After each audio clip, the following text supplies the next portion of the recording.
Si demain, il doit y avoir des mouvements indépendantistes qui veulent obtenir cela en Polynésie, en Guyane, ailleurs, eh bien, cette leçon dangereuse que finalement la violence a raison, elle risque de produire ensuite un effet de cascade.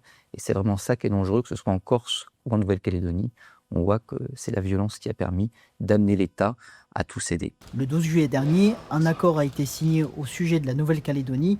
Qu'est-ce que représente cet accord ? Ce qui semble être le fondement de cet accord, c'est qu'on a une vraie indépendance en droit. On reconnaît la Nouvelle-Calédonie comme un État réellement indépendant.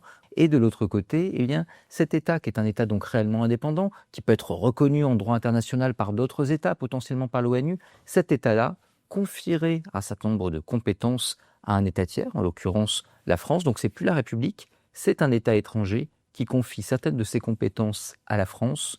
Et donc là, en matière de défense, de police, de justice, de monnaie, la France exercerait sur délégation de cet État ce type de compétences, avec la possibilité demain, si la Nouvelle-Calédonie le veut, de récupérer ces compétences, étant donné que c'est un vrai État souverain. Et pour les récupérer, eh bien, elle devra suivre une procédure assez complexe, avec une majorité qualifiée au sein de son congrès, puis ensuite un référendum.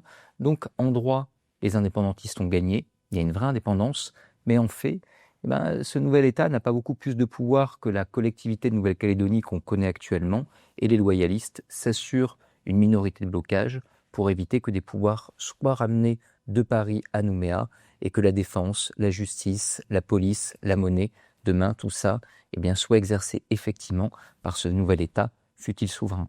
Par ailleurs, autre volet de l'accord qu'on a moins commenté, eh bien, les pouvoirs économiques, sociaux, éducatifs, etc., tout ça relève pour grande partie, non pas de la Nouvelle-Calédonie, mais des provinces. Et donc, vous avez un État néo-calédonien, en partie évidé par le bas, par des provinces qui vont exercer l'effectivité du pouvoir dans les domaines non régaliens, et un État français auquel cet État néo-calédonien délègue ses compétences régaliennes. Donc on a une souveraineté, on a un vrai État du point de vue du point de vue du droit international, mais on a un pouvoir qui est en fait très résiduel, retenu dans les mains de cet État. Cet accord peut-il motiver d'autres régions à vouloir en faire de même dans les prochaines années ? C'est très différent juridiquement de la Corse ou de la Bretagne. On peut discuter ensuite sur les statuts de la Corse, de la Bretagne ou même de certains territoires d'outre-mer, pensons à la Guyane, etc.